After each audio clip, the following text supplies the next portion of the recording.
আমাদের পার্টিতে ডেকে নিজে ঘুমিয়ে পড়েনি তো? স্যার ও নিজের জন্মদিনের পার্টিতে কি করে ঘুমাবে? আরে ওকে কিছু বিশ্বাস নেই, 60 বছর বয়স হয়েছে। সুধীর বাইরে আয় ভাই। হ্যালো। পার্টি আজকেই তো নাকি কাল? হ্যাঁ পার্টি আজই, আই এম শিওর। আমি ওকে একবার ফোন করে দেখি।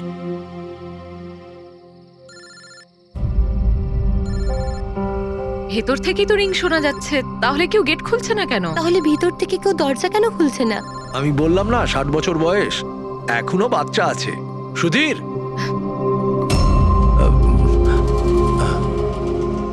পিছনে জানলার দিকে গিয়ে দেখি। হ্যাঁ স্যার চলুন। চলুন ওদিকে।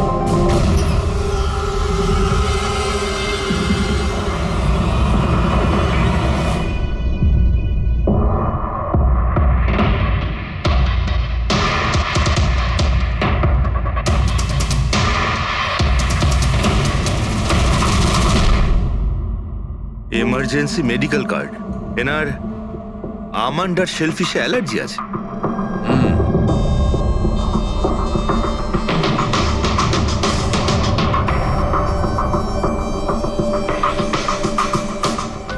স্যার কেকটাও পুরো খাওয়া হয়নি, এই দেখুন। মনে হচ্ছে কেক কাটার কিছুক্ষণের মধ্যেই এরা সবাই মারা গিয়েছেন।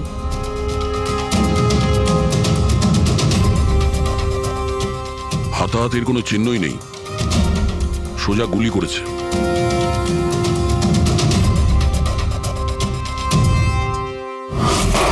এইভাবেই গুলি চালিয়েছে।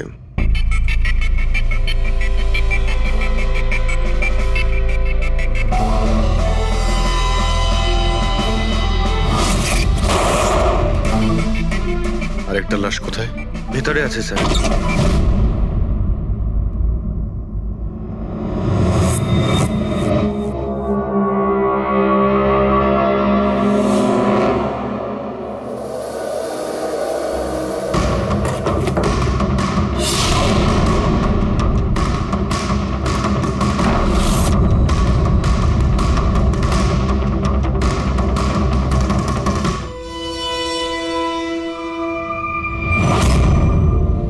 গান কেস, কিন্তু এ তো পুরো খালি।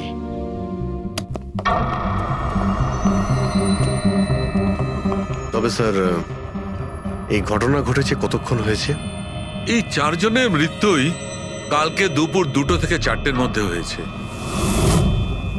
এরা কে কিছু জানতে পারলে? হ্যাঁ স্যার, উনি সুধীর বাবু, আর কে উইপস ইন্ডাস্ট্রির চেয়ারম্যান। ওর বড় ছেলে নীল, আর এ ওর ছোট ছেলে রিতেশ। আর ভিতরে যে আছে সে সুধীর বাবুর স্ত্রী মায়া। স্যার, নীল আর রিতেশ দুজনেই আর কে উইভস কোম্পানির বোর্ড মেম্বার ছিল, কিন্তু কোম্পানির অবস্থা খুবই খারাপ ছিল, বন্ধ হওয়ার জোগাড়। প্রচুর ধার বাকি হয়ে গেছিল, আর বাজারের ধারও মেটাতে পারছিল না, সমস্যা বেড়েই চলেছিল। তাহলে এখানে সেলিব্রেশন কি জন্য হচ্ছিল? স্যার, সুধীর বাবুর 60তম জন্মদিন ছিল। বার্থডে সেলিব্রেট করছিল? তাহলে নিশ্চয়ই আরো অনেকে এসেছিল। অফিসের কিছু লোক এসেছিল স্যার, আর ওদেরকে জিজ্ঞাসাবাদ করে ছেড়ে দিয়েছি। এরা সবাই এখানে একসাথে থাকতো কি? না না স্যার, এখানে তো শুধু সুধীরবাবু আর মায়া থাকতেন। সুধীরবাবু নীল আর রিতেশের জন্য আলাদা আলাদা বাংলো কিনে রেখেছিলেন, এরা দুজন ওখানেই থাকতো। আজকে তারা বাবার জন্মদিন পালন করতে এসেছিল। স্যার, সন্ধেবেলায় অনেক বড় একটা পার্টি হওয়ার কথা ছিল। কেক কাটার কিছুক্ষণের মধ্যেই সবাই মারা যায়।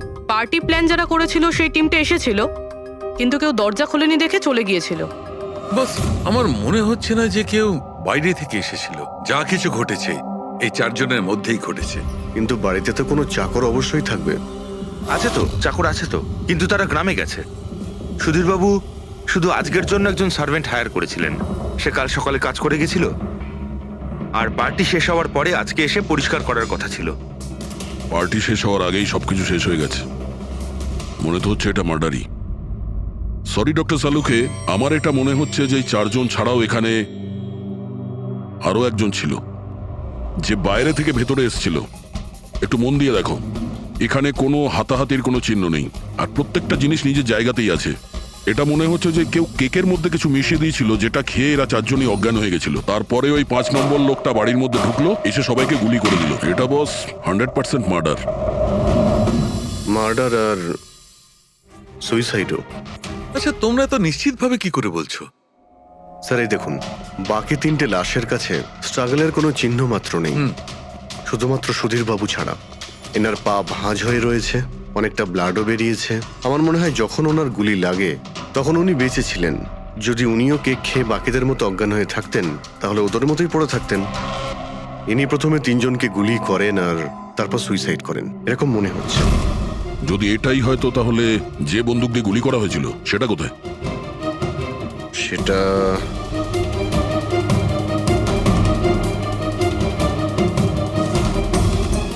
এইখানে গুলি লেগেছিল, মানে মাথাতে।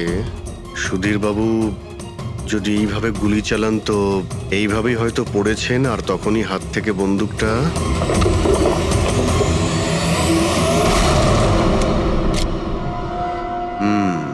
এই হলো বন্দুক।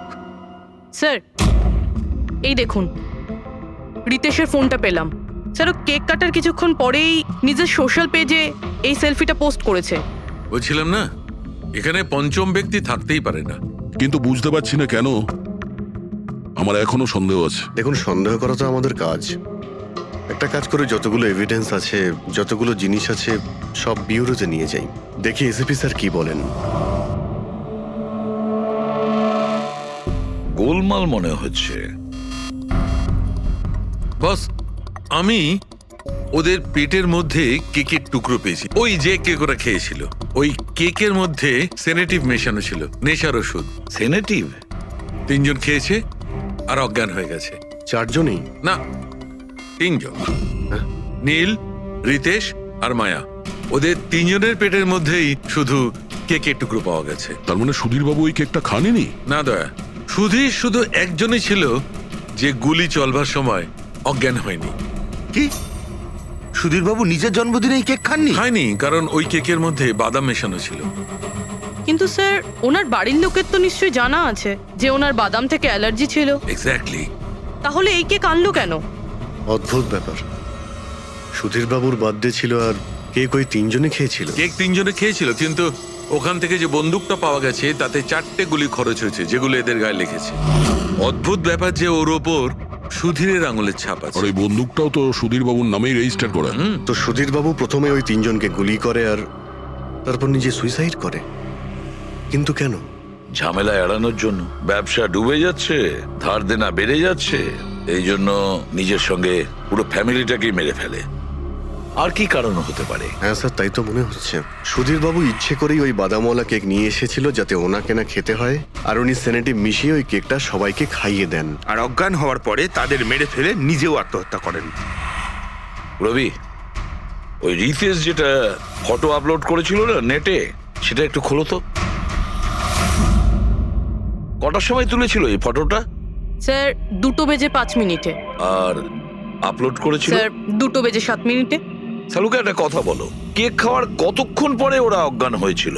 20 থেকে 25 মিনিট। মানে 2:30 না 2:35? আমার মনে হয় ওরা সবাই ওই সময়ই মারা গিয়েছিল, 2:30 থেকে 3:45-এর মধ্যে। মানে সবকিছু ঘটেছে ওই 40 মিনিটের ভেতরেই। 1 মিনিট, ওই দেখো, ওই ছায়াটা কার? ওই শ্যাডো? এই 4 জন তো এখানে দাঁড়িয়েছিল, তাহলে ছায়া ওখানে গেল কি করে? সেটা ওখানে গিয়েই দেখতে হবে। এই শ্যাডোটা কার ছিল? 2:04। পর্দার পজিশন একদম ঠিক আছে তো? একদম স্যার। পজিশন নিয়ে নি। রেডি? 2:05 ইয়া। আরে এখানে তো কোনো ছায়া দেখতে পাচ্ছি না। তাহলে ওখানে ছায়া কোথা থেকে এলো?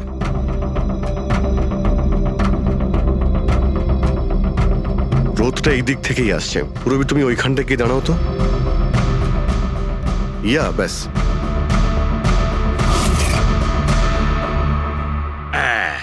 এইখানে ছায়াটা দেখা যাচ্ছে, ঠিক যেমনটা ওখানে ছিল, সেম টু সেম। আমি ঠিকই বলেছিলাম, এখানে কোনো 5 নম্বর লোক ছিল। আর সে ওখানেই দাঁড়িয়েছিল যেখানে আমি দাঁড়িয়েছিলাম। এই সেই লোকটাই হবে যে সুধীর বাবু আর তার পরিবারকে মেরেছে।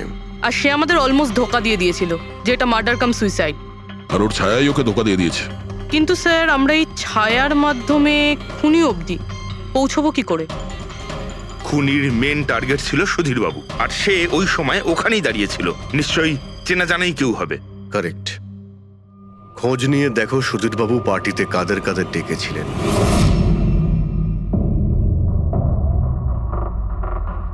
স্যার আমি পড়ি। তুমি সুধীরের এক্সিকিউটিভ অ্যাসিস্ট্যান্ট? হ্যাঁ। স্যার আমি Jahnavi. Marketing head. Yes sir. হ্যাঁ স্যার, আমি জগন্নাথ, আমি কোম্পানির লয়ার। আর সুধীর বাবুর পার্সোনাল লয়ারও। আগে হ্যাঁ, কিন্তু আপনারা আমার কাছে কি জানতে চাইছেন? সুধীরবাবুর কোম্পানিতে প্রায় 300 লোক কাজ করতেন, কিন্তু উনি পার্টিতে শুধু আপনাদের 3 জনকেই ডাকলেন।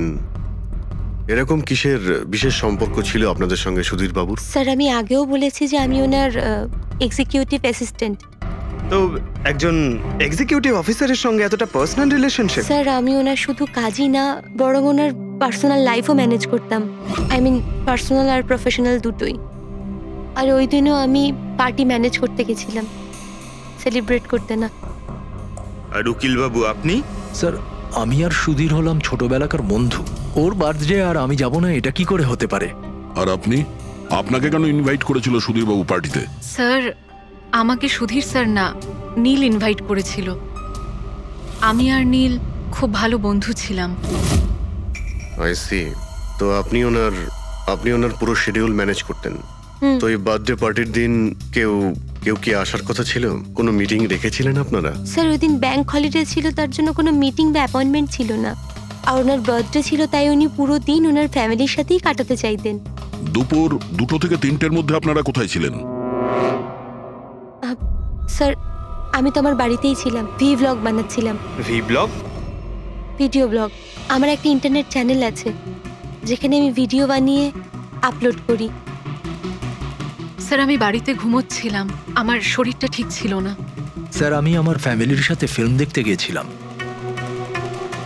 আচ্ছা, কিছুদিনের মধ্যে সুধীরবাবুর ব্যবহারে কোনো পরিবর্তন দেখেছিলেন আপনারা?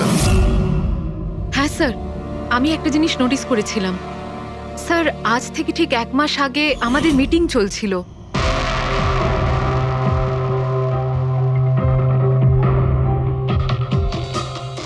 স্যার কি ব্যাপার, ভেতরে এসো। ঠিক আছে তুমি যাও।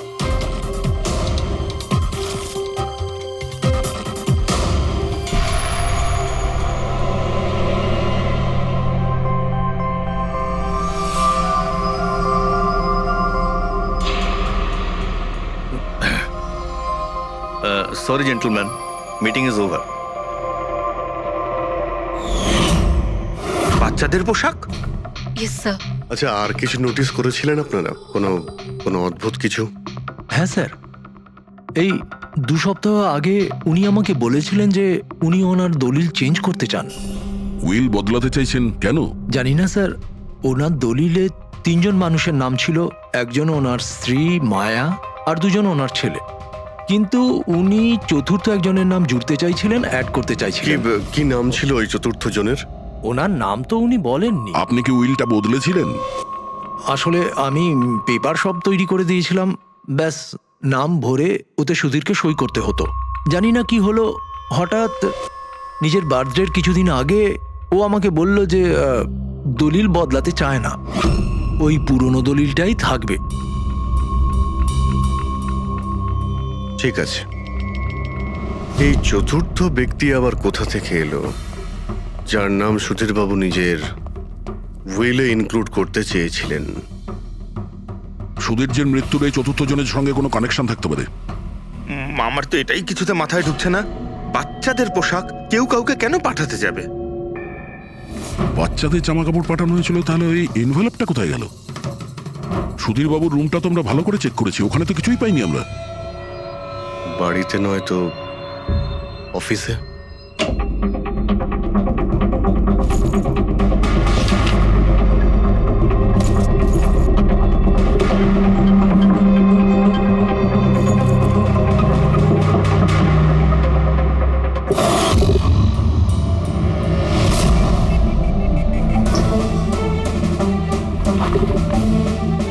পেয়ে গেছি।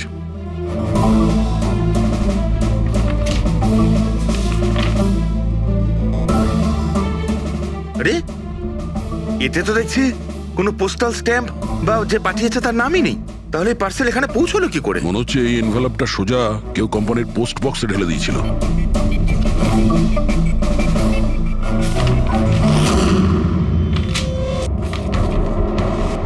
এই এনভেলপটা ডক্টর সালুকের কাছে পাঠিয়ে দিই, উনি হয়তো কিছু পেতে পারেন। ঠিক আছে। আচ্ছা, এই জাহ্নবী বলছিল যে এই পার্সেলটা দেখে মিস্টার সুধীর একদম চমকে গিয়েছিলেন। হতে পারে কোনো পুরনো স্মৃতি জেগে উঠেছিল। আর তারপর উনি কাউকে কলও করেছিলেন হয়তো। আগের মাসের কল ডিটেলস সুধীরবাবুরটা দেখি এই এনভেলপ পাওয়ার পরে সুধীরবাবু সবার আগে কাকে ফোন করেছিলেন? সুধীরের ফোন এসেছিল অনেক বছর বাদে। কি কথা হয়েছিল আপনাদের দুজনের? খুব রেগেছিল যে আমি ওকে কেন এনভেলপটা পাঠিয়েছিলাম, কিন্তু আমি তো ওকে এনভেলপ পাঠাইনি। কিন্তু কোনো কারণ তো ছিল যাতে সুধীরবাবু আপনাকে সন্দেহ করেন। হ্যাঁ, নিশ্চয়ই। ওই এনভেলপে বাচ্চার জামা ছিল। ওর মনে হয়েছিল ওটা সেই জামাটাই যেটা আমি আর সুধীর আমাদের সন্তানের জন্য কিনেছিলাম। আমাদের বাচ্চার জন্য? আমার আর সুধীরের সন্তান। 30 বছর আগে আমি আরকে ওয়েবস কোম্পানিতে অ্যাকাউন্ট ডিপার্টমেন্টে কাজ করতাম। সুধীরের বাবা সেটার মালিক ছিল। ওখানেই সুধীর আর আমার সম্পর্ক হয়েছিল। আর কিছু বোঝার আগেই আমি বুঝতে পারি যে আমি সুধীরের সন্তানের মা হতে চলেছি। তো আপনাদের দুজনের বিয়ে হয়নি? না, হয়নি। সুধীর তো কথা দিয়েছিল, কিন্তু ওর প্যারেন্টস রাজি হয়নি, কারণ আমি ওদের স্টেটাসে ছিলাম না। ওনারা তো সুধীরের বিয়ে অনেক বড়লোক বাড়িতে আর সেম স্টেটাসে করতে চেয়েছিলেন। তারপরে ওর প্যারেন্টস আর ফ্যামিলি খুব চেষ্টা করেছিল ওকে, আমাকে, এমনকি আমার ফ্যামিলিকেও বোঝানোর জন্য যে আমি বাচ্চাটাকে নষ্ট করে দিই। আমিও ঠিক করেছিলাম যে যাই হয়ে যাক আমি আমার সন্তানকে জন্ম দেবই। 15ই মার্চ 1990 সালে আমার সন্তান এই পৃথিবীতে এসেছিল, কিন্তু সেই রাতেই ও মারা গিয়েছিল। যে বাচ্চাটাকে কোলে নিয়ে আদর করছিলাম, ছোট ছোট জামা কাপড় পরাচ্ছিলাম, কিচ্ছু করতে পারিনি আমি। আমি ভেবেছিলাম যে এরকম সময় তো সুধীর আমার পাশে থাকবে, আমাকে সাপোর্ট করবে, কিন্তু ও তো এর আগেই আমার সাথে কথা বলাটাও বন্ধ করে দিয়েছিল। আর ওই মাসেই ও মায়াকে বিয়েও করেছিল। তো সেই জন্যই আপনি আজ অব্দি বিয়ে করেননি আর এখানে একাই থাকেন? হ্যাঁ। সুধীরবাবু আপনার সঙ্গে যা যা করেছেন তার জন্যে খুব কষ্ট হয়েছে আপনার হয়তো। খুব ঘেন্না করতেন ওকে? আমার থেকে বেশি ঘেন্না ওকে আর কেই বা করতে পারে। উনি আপনাকে আপনার অধিকার দেয়নি, আপনি সম্পত্তিতে ভাগ চাইলেন, আর যখন সম্পত্তি উনি আপনাকে দিলেন না তখন আপনি রেগে গেলেন আর মেরে দিলেন ওকে। আমি ওকে মারিনি, আর আমি ওকে কেন মারবো? আমি তো চেয়েছিলাম যে ও বেঁচে থাকুক আর সারা জীবন কষ্ট পাক। যেদিন সুধীরবাবু মারা যান সেদিন দুপুরবেলা আপনি কোথায় ছিলেন? আমি বাড়িতেই ছিলাম। আপনার কাছে কোনো উইটনেস বা প্রমাণ আছে? কোনো প্রমাণ নেই। হ্যালো, হ্যাঁ স্যার। ওকে স্যার, হ্যাঁ এখানেই আছেন, আমি বলে দিচ্ছি। হ্যাঁ, ইয়েস স্যার। স্যার সালুমকে স্যার ফরেন্সিকে ডাকছেন তাড়াতাড়ি, বলছিলেন যে কিছু দেখা। ওই এনভেলপটাকে যখন আমি ভালো করে পরীক্ষা করলাম তাতে কোনো ফিঙ্গারপ্রিন্ট তো পাইনি, কিন্তু ওই এনভেলপ থেকে আমি ডিএনএর জন্য স্যাম্পল পেয়ে গেছি। যে ওই চিঠিটা পাঠিয়েছে সে মনে হয় মুখ দিয়ে থুতুর সাহায্যে ওটাকে সেঁটে দিয়েছে। আর এইভাবে ওই এনভেলপ থেকে আমি স্যালাইভা স্যাম্পল পেয়ে গেছি, যার থেকে ডিএনএ টেস্ট করতে পারবো। কিন্তু ডক্টর, ডিএনএ টেস্টিং এতে তো 4 থেকে 6 সপ্তাহ লাগবে। হ্যাঁ, আর আমি 5 দিনের জন্য যাচ্ছি দিল্লি এক কনফারেন্সে, কিন্তু তার আগে আমি কিছু প্রাইমারি টেস্ট করিয়ে নিয়েছি। তো স্যার আপনি এই টেস্ট থেকে কি পেলেন? এই টেস্ট থেকে আমি জানতে পেরেছি যে এটা যার ডিএনএ হোক না কেন তার ডিএনএ সুধীরবাবুর ডিএনএ এর সঙ্গে ম্যাচ করছে। কি? তার মানে এই যে, তার মানে হচ্ছে এইটা যে এই চিঠিটা পাঠিয়েছে সেটা সুধীরবাবুর কোনো রক্তের সম্পর্কের লোক। তার মানে সুধীরেরই নিজের কেউ সুধীরকে ব্ল্যাকমেল করছে, কিন্তু কে কে হতে পারে? স্যার অদিতির পেটে যে বাচ্চাটা ছিল সেটা তো মরা অবস্থায় জন্মেছিল। হ্যাঁ, আর রইল বাকি সুধীর বাবুর 2 ছেলে নীল আর রিতেশ। ওরা দুজন আবার সুধীর বাবু আর অদিতির গোপন রহস্যটা জেনে ফেলেনি তো? হতে পারে তার জন্যই ব্ল্যাকমেল করছিলেন, বাচ্চাগুলোর পোশাক পাঠিয়ে। আচ্ছা স্যার, ওই যে বাচ্চাদের পোশাক পেয়েছিলাম, ওগুলো কি সত্যি পুরনো নাকি ময়লা টয়লা করে পুরনো দেখানোর চেষ্টা করা হয়েছে? আমি ওগুলোকে স্পেশালাইজড ল্যাবে পাঠিয়ে দিয়েছি চেক করার জন্য, তাড়াতাড়ি জানা যাবে। আচ্ছা পুরবি সুধীর বাবুর ছেলের ব্যাপারে কি জানতে পেরেছো? কি করতো ও? স্যার 1 বছর আগে সুধীর বাবু নিজের কোম্পানিতে নিজের ছেলেদেরকেই বোর্ড মেম্বার বানিয়েছিলেন, আর তারপর থেকেই কোম্পানি লসে যেতে শুরু করলো। ওরা কোম্পানির টাকা নিয়ে নিজেরাই নয়ছয় করতো, দামি দামি গাড়ি, প্রচুর শখ মেটাতো, সবকিছু করতো শুধু কাজ বাদ দিয়ে। কিন্তু স্যার সুধীরবাবু তার ছেলেদের খুব ভালোবাসতেন, দুজনের জন্য আলাদা আলাদা বাংলো। আচ্ছা এটা নয় তো যে ওদের দুজনের মধ্যেই কেউ ওই এনভেলপটা লেটার বক্সে ফেলেছিল? কিন্তু একটা কথা কিছুতেই মাথায় ঢুকছে না, এই ব্ল্যাকমেলিং কেন? আরে ভাই, টাকার জন্য। কোম্পানি ডুবে যাচ্ছিল। কারেক্ট। কোম্পানি কাঙাল হওয়ার আগে যা কিছু গুছিয়ে নিতে পারো গুছিয়ে নাও। যদি সুধীর বাবুর 2 ছেলে তাদের বাবাকে টাকার জন্য ব্ল্যাকমেল করে থাকে তাহলে নিশ্চয়ই ওনার ব্যাংকের অ্যাকাউন্টে নিশ্চয়ই টাকা এসে থাকবে, খুব বড় রকমের ফিগার। একটা কাজ করো, এই দুজনের পার্সোনাল অ্যাকাউন্ট, কোম্পানি অ্যাকাউন্ট সব চেক করো, দেখো কোনো বড় অ্যামাউন্ট এসেছিল কিনা। স্যার স্যার কিছু পেয়েছি স্যার। আরকে উইপস ইন্ডাস্ট্রি থেকে কোটি টাকা ট্রান্সফার হয়েছে স্যার। কার অ্যাকাউন্টে ট্রান্সফার হয়েছে? 1 মিনিট দেখছি। এগুলো রিতেশ আর নীলের অ্যাকাউন্টই হবে? না স্যার, প্রাইভেট অ্যাকাউন্ট, রেচেলের নামে। কোন টাকা? আপনারা কি নিয়ে কথা বলছেন? আমি কিচ্ছু জানি না। কোন টাকা? সেই টাকাটা যেটা আরকে উইপস এর অ্যাকাউন্ট থেকে তোমার অ্যাকাউন্টে ট্রান্সফার হয়েছে। এবার কিছু মনে পড়েছে? ওটা তো আমার স্যালারি, আমি ওখানে কাজ করতাম। স্যালারি? 11 কোটি স্যালারি? হ্যাঁ, তাও আবার 2 সপ্তাহের। ওই হিসাবে তো তোমার মান্থলি স্যালারি 22 কোটি টাকা হবে। কি কাজ কি করো তুমি? ব্ল্যাকমেলিং এর কাজ। তুমি আর রিতেশ দুজন মিলে সুধীর বাবুকে ব্ল্যাকমেল করছিলে। দেখো রিচেল, আমরা খুব ভালো করেই জানি যে তুমি আরকে কোম্পানিতে একদিনের জন্যও কাজ করনি। এবার পরিষ্কার করে সত্যিটা বলবে নাকি? রিতেশ কিন্তু আর নেই, তাই যত শাস্তি সব তোমাকেই কিন্তু পেতে হবে। ব্ল্যাকমেলিং আর এক্সটর্শনের শাস্তি জানো তুমি? আমি কাউকে ব্ল্যাকমেল করিনি। তাহলে সুধীর বাবু কি তোমাকে 11 কোটি টাকা এমনিই দান করে দিলেন? সুধীর আঙ্কেল তো ওই টাকা ট্রান্সফারই করেননি। তাহলে কে করেছিল? আমার বয়ফ্রেন্ড রিতেশ। ও আমাকে বলেছিল যে ওর কোম্পানির টাকা ও কিছুদিনের জন্য অন্য কোথাও রাখতে চায়। অন্য কোথাও? কেন? জানি না, আর আমি জিজ্ঞাসাও করিনি। তুমি রিতেশকে জিজ্ঞাসা করনি, আর যখন রিতেশ মারা গেল তখন পুলিশকেও বলনি? আমি ভেবেছিলাম যে রিতেশ তো আর বেঁচে নেই, তাই তাই টাকাগুলো আমিই রেখে দিই। কেউ কি করে জানতে পারবে? কিন্তু সুধীর বাবুর ফ্যামিলিকে মারতে পারে কারা? পরি তো ভিডিও বানাচ্ছিল, আর জাহ্নবী অসুস্থ ছিল, আর জগন্নাথ নিজের ফ্যামিলির সঙ্গে ফিল্ম দেখছিল। কিন্তু অদিতির ব্যাপারে আমি কিছুই বুঝতে পারছি না। কিন্তু কে হতে পারে যে সুধীর বাবুকে এনভেলপ পাঠায়, ওই প্যাকেটটা পাঠায়? সে কে? ওর নামটা সুধীর বাবু উইলে লিখতে চেয়েছিলেন কিন্তু লেখেননি। সে কে?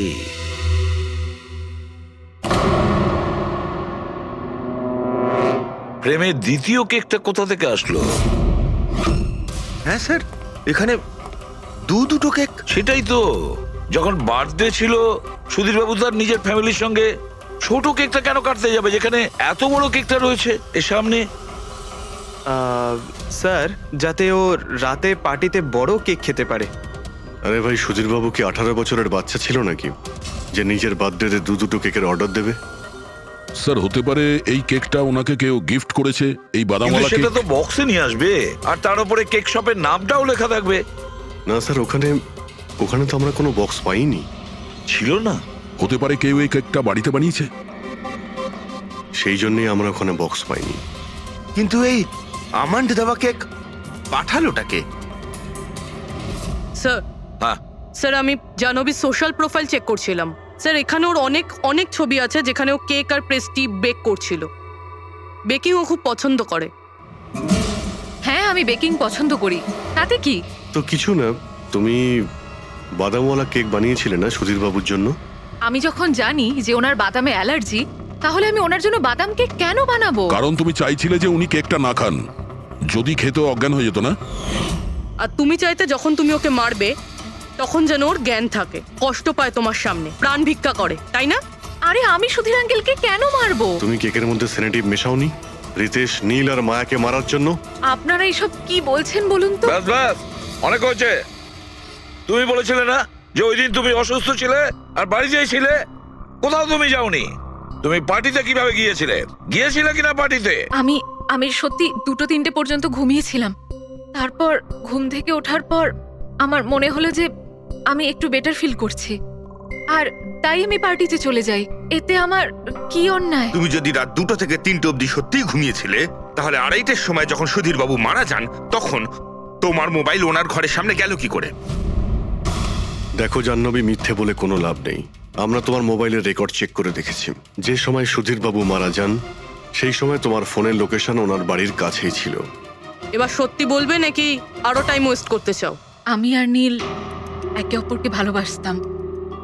আমরা ভেবেছিলাম যে নীলের বাবার বার্থডে, আমাদের কাছে একটা ভালো সুযোগ ছিল ওনাকে আমাদের ব্যাপারটা বলার, আর সেই জন্যই আমি ওখানে যাই। ওখানে গিয়ে নীলকে অনেকবার কল করি, প্রায় 1 ঘন্টা ওখানে ছিলাম আমি, কিন্তু নীলের কোনো কল আসেনি। আমি ভেবেছিলাম নীল হয়তো সময় পাচ্ছে না আমাকে কল করার। মিথ্যে কথা।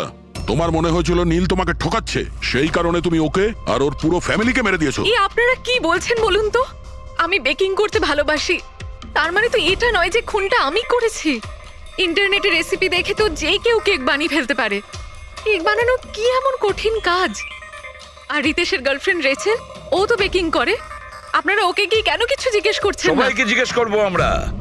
ডাকো সবাইকে। ভীষণ ইন্টারেস্টিং কেস এটা।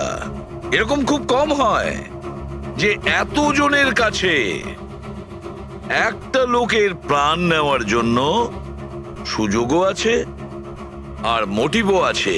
আপনারা আবার? আরে স্যার, আমি কেন মারবো ওনাকে? আপনি নীলকে বিয়ে করতে চেয়েছিলেন, ওর ফ্যামিলির লোকেরা রাজি হয়নি। এ তো খুব বড় একটা কারণ খুন করার। আর সুধীর বাবুর ফ্যামিলির জন্য আত্মমর্যাদা, সোশ্যাল স্ট্যাটাস অনেক গুরুত্বপূর্ণ ব্যাপার ছিল। এর সবচেয়ে বড় এক্সাম্পল অদিতি দেবী।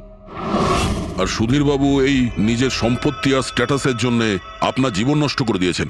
তাহলে আপনার থেকে বেশি ঘৃণা আর কে করতে পারে?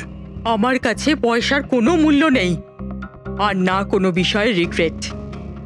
আফসোস তো তোমার হওয়ার কথা রাচেল। এখানে তো 5,000 টাকার জন্য মানুষ মানুষকে খুন করে, আর তুমি তো বসে বসে 11 কোটি টাকা পেয়েছো। আর আপনি? আপনার হাতে তো সুধীর বাবু তার লাইফের রিমোট কন্ট্রোল দিয়ে দিয়েছিল। আপনি সবই জানতেন ওনার ব্যাপারে। এটাও জানতেন যে উনি ওনার গানটা কোথায় রাখেন। দেখুন, আপনাদের যা ইচ্ছে বলতে পারেন। আমি আপনাকে আগেও বলেছিলাম যে আমি সেদিন ঘরে ভিডিও ব্লগ বানাচ্ছিলাম, চাইলে আমার ফোনও চেক করতে পারেন। হ্যাঁ হ্যাঁ, নিশ্চয়ই। ওই দেখি, জানা তো যাবে কিভাবে ভিডিও ব্লগ বানানো যায়।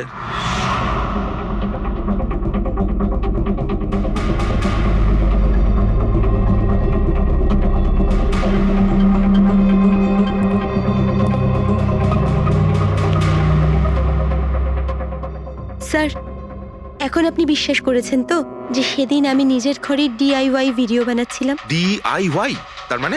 Do it yourself. স্যার, আমি প্রত্যেকদিন নিজের ইন্টারনেট চ্যানেলে মানুষদের দৈনন্দিন কাজের ইজি পদ্ধতি দেখাই। Do it yourself.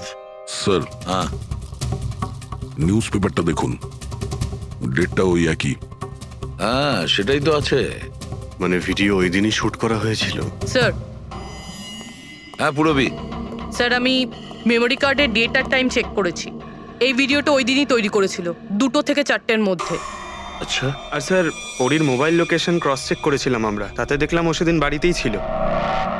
পুরবি একটা কাজ করো, এই 4 জন লেডিসকে আলাদা ঘরে বসাও। স্যার, হুম, চলো।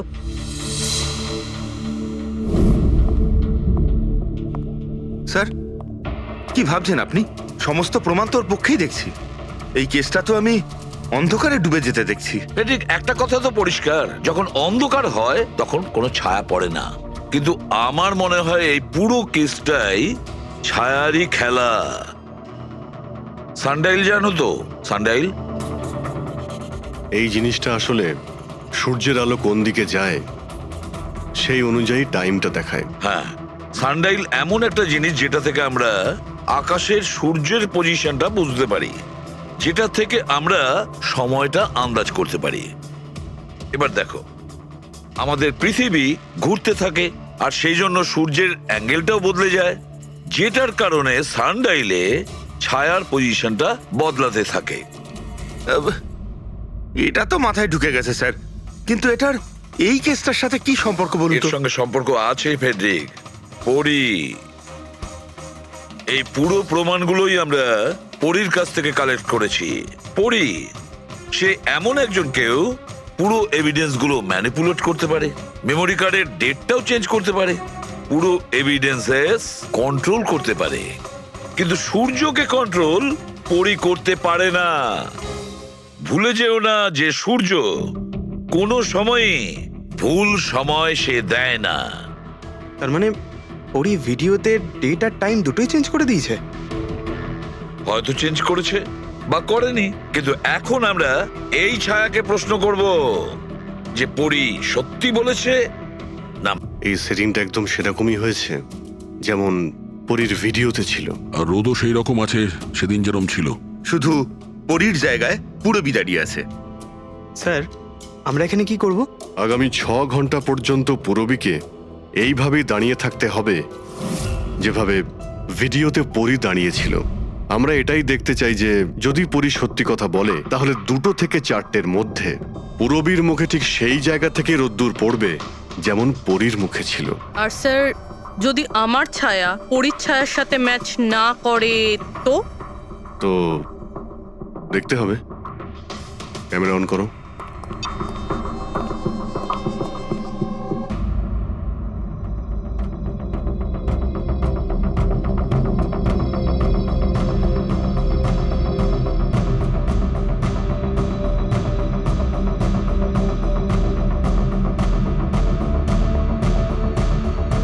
চলো, গুড।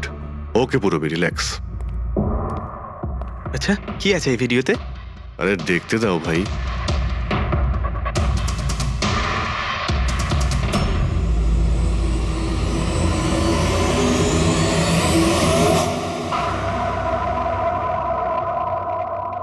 তো সকাল 11টা থেকে 1টার মধ্যে তুমি ওই ভিডিওটা রেকর্ড করেছিলে। আর তুমি খুব চালাকির সাথে ভিডিও ডেট আর টাইম চেঞ্জ করে দিয়েছো। মেমোরি কার্ডের ডেট আর টাইম বদলে দিয়েছিলে, নিজের মোবাইল ফোনটা বাড়িতে রেখে দিয়েছিলে যাতে আমরা ওখানকার লোকেশন পাই। তুমি কি মনে করেছিলে এসব করার ফলে আমরা বোকা হয়ে যাব? হ্যাঁ, না তুমি আমাদেরকে বোকা বানাতে পারলে, না আকাশে ওঠা সূর্যকে। তোমার ভিডিওতে রোডের ডিরেকশন দেখে স্পষ্টই বোঝা যাচ্ছে ওই ভিডিওটা 11টা থেকে 1টার মধ্যে শুট করা হয়েছে। চেষ্টাটা ভালোই করেছিলেন, কিন্তু রিসার্চ ওয়ার্কটা একটু দরকার ছিল। পরি, তোমার ব্যাপারে আমরা সবকিছু জেনে গেছি। পড়ি, আমাদের হয়তো ম্যাক্সিমাম 4 সপ্তাহ সময় লাগবে তোমার ডিএনএ টেস্ট করে এটা প্রমাণ করতে যে তুমি সুধীর বাবুর মেয়ে, কিন্তু তাতে সত্যিটা বদলে যাবে না।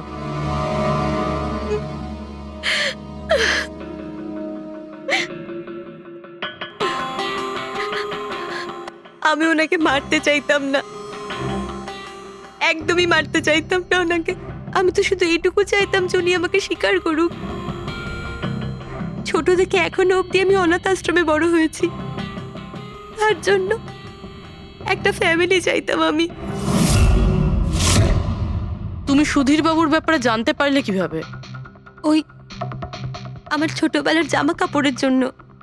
ওই জামা কাপড়ে হসপিটালের কার্ড ছিল, উনি ওটা বের করতে ভুলে গেছিলেন। ওই কার্ডে বাবার নাম্বারও ছিল। তারপর আমি বাবাকে অনেক খুঁজলাম, তখন শেষ পর্যন্ত ওনার কোম্পানির কথা জানতে পারলাম। কিন্তু তুমি ওনার কোম্পানি কেন জয়েন করলে? তুমি চাইলে সুধীরবাবুকে অন্য জায়গাতেও কথাটা বলতে পারতে যে তুমি ওনার মেয়ে। কিন্তু আগে আমি ওনার সাথে দেখা করতে চাইতাম, চিনতে চাইতাম ওনাকে। তারপর আস্তে আস্তে জানতে পারলাম যে উনি খারাপ মানুষ নন, মনের দিক থেকে খুবই বড়। তখন আমি ভাবলাম যে হয়তো ওই সময় ওনার অবস্থা খুব খারাপ ছিল, তাই অনাথ আশ্রমে দিয়েছিল আমাকে। কিন্তু এখন তো ওনার খুব ভালো অবস্থা, এখন তো উনি আমায় আপন করতে পারতেন। তাহলে ওনার সঙ্গে দেখা হতে না হতেই প্রপার্টিতে ভাগ কেন চাইলে? কারণ আমি জানতে চাইতাম যে ওনার কাছে ইম্পর্টেন্ট কি, টাকা না আমি। তার জন্যই সুধীরবাবু ওনার উইল চেঞ্জ করতে চাইছিলেন।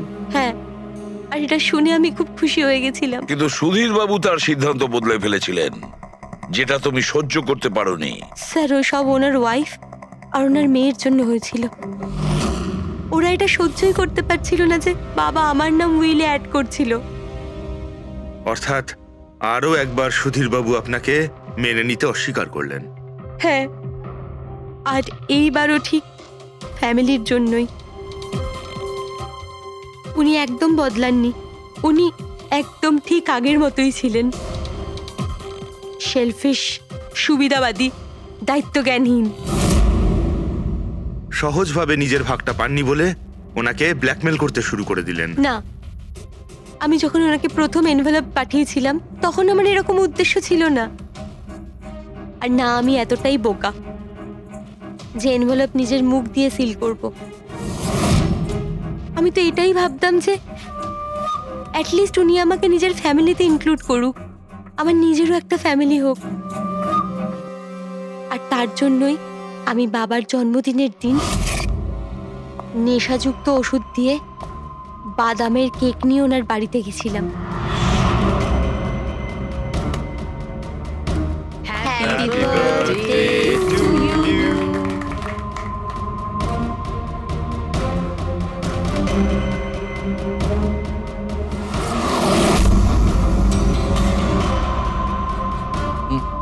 আমার অ্যালার্জি আছে।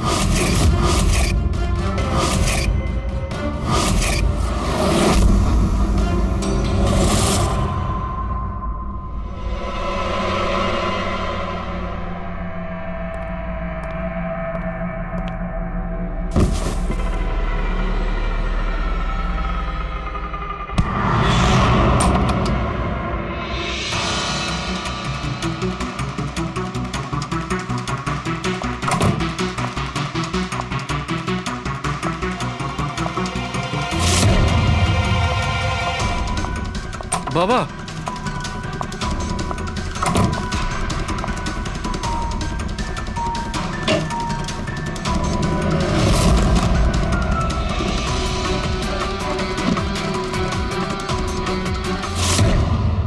তুমি সুধীরবাবুর পুরো ফ্যামিলিকে মারতে চেয়েছিলে না? তোমার লক্ষ্য পূরণ হয়েছে। এবার তোমার সঙ্গে ওনার ফ্যামিলির লাস্ট মেম্বারও শেষ হয়ে যাবে। জেল যাওয়ার আগে আমরা তোমার সঙ্গে কারোর সঙ্গে দেখা করিয়ে দিতে চাই।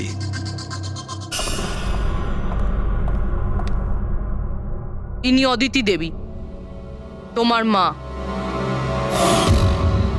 মা, আপনাকে মিথ্যে বলা হয়েছিল যে আপনার সন্তান মৃত জন্ম নিয়েছিল।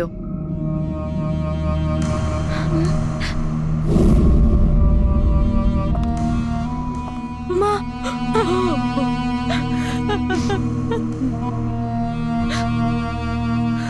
ওর এই সুধীর বাবু আর তার ফ্যামিলিকে শেষ করে দিয়েছে। আমরা দুঃখিত, আপনারা দুজন আবার বিচ্ছিন্ন হয়ে যাচ্ছেন।